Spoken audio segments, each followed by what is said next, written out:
bitches. Hello guys. Yo. Welcome to my museum.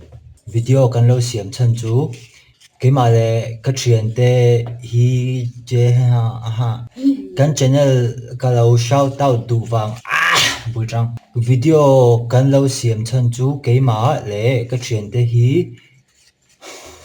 ka ban ne ke ma le ka thian te channel ka lo shout out tu wang ania ka thian te hi chu unactive ngal kher don lo ma se na kina content an siam ve don awangin lo subscribe thola ke ma big chu reaction video siam ve chin ka tuma ke ma big chu reaction video siam ve chin ka tuma screen a channel ka lo da ho hi khonga in min lo subscribe sak thau don nia Tê.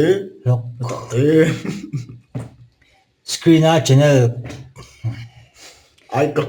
screen a channel kan da ho screen a channel kan da ho hi min lo khongai takin min lo subscribe sak thau don nia kan lo me